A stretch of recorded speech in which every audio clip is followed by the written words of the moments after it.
Dilihat dari namanya, Timbul tentulah bukan seorang priai.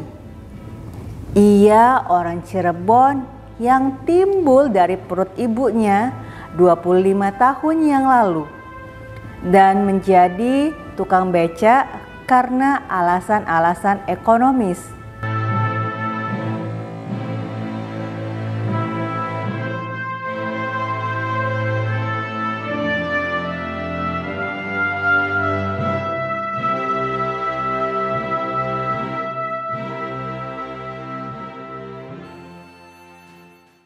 Pecinta Indonesia, bangsa, dan demokrasi, saya Indah Permatasari dalam kolom Fahri Ali atau Coffee TV. Di sini saya bertugas membaca kolom-kolom yang pernah ditulis Fahri Ali. Kali ini kolom itu berjudul Wong Cile, dimuat di majalah Tempo pada tanggal 26 Desember 1987, tepatnya 35 tahun yang lalu. Jalan itu tidak terlalu panjang, menjulur dari jalan utama ke arah barat. Di selatan jalan itu terhampar tanah kosong sekitar setengah hektar yang menghadap ke jalan utama. Demi keamanan, pemilik tanah yang tak pernah dikenal itu membangun pagar tembok setinggi setengah badan. Jalan pendek dan tembok setengah badan itu sangat vital bagi tukang beca dan penjajah kecil. Beberapa warung penganan dan tukang rokok tumbuh di jalan itu. Dan di jalan itu tukang-tukang beca menjajarkan becaknya, semua hampir 100 buah. Dan tembok setengah badan itu mereka manfaatkan untuk menyembunyikan alat vital ketika buang hajat kecil yang mereka lakukan tanpa peduli apakah yang lewat laki-laki atau perempuan. Maka setiap melintas jalan itu saya selalu harus membaui bau pesing hingga sampai ke ujung barat jalan. Dan salah seorang kontributor bau yang paling menyengat itu adalah Timbul. Dilihat dari namanya, Timbul tentulah bukan seorang priai. Ia orang Cirebon yang timbul dari perut ibunya 25 tahun yang lalu dan menjadi tukang becak karena alasan-alasan ekonomis. Timbul ketika pertama kali saya berkenalan dengannya tidak bercerita tentang kehidupannya di desa. Yang diceritakannya adalah tentang hidup yang susah di desa. Nyari duit cepet aja susah, Om. Apa-apa dijual nggak laku. Apalagi narik becak. Seminggu cuma dapat 1 penumpang. Lalu ia menantang Jakarta karena hidup yang susah di desa itu.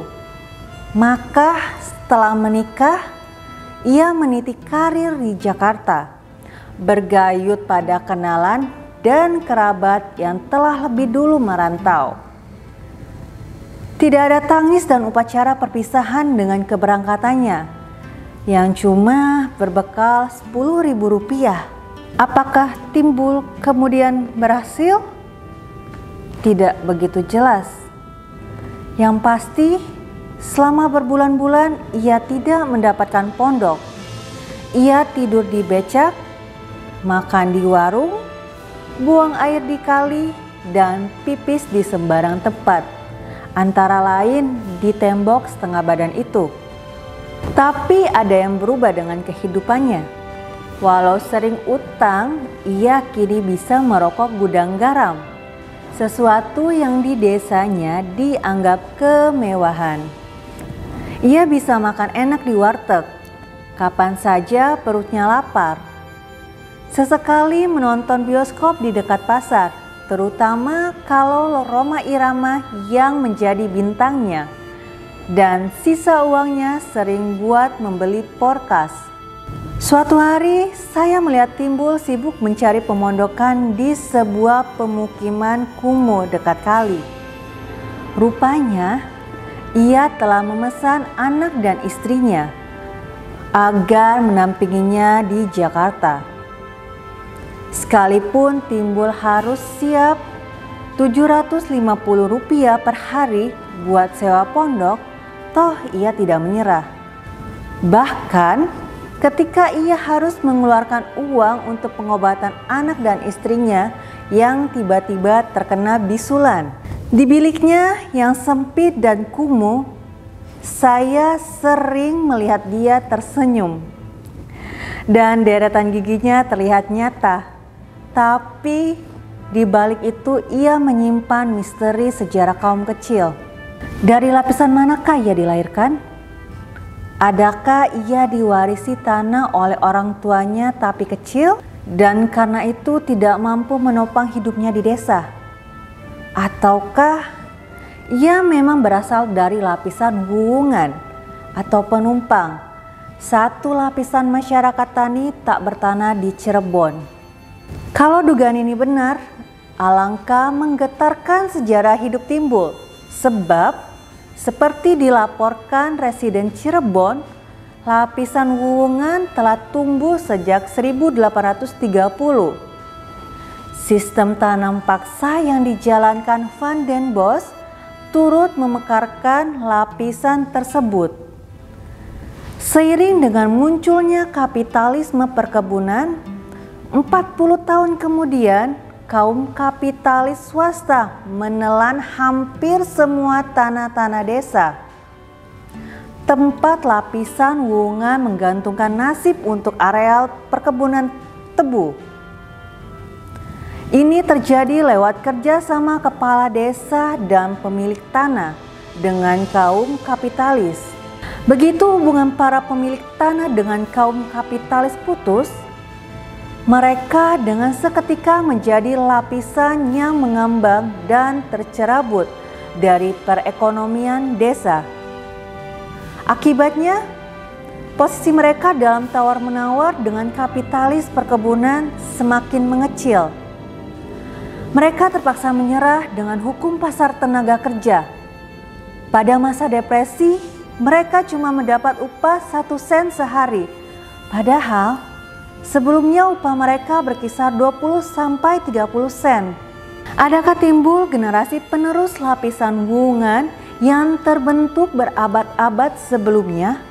Atau ia hanya sekedar melanjutkan tradisi kepapaan yang diwariskan secara turun-menurun?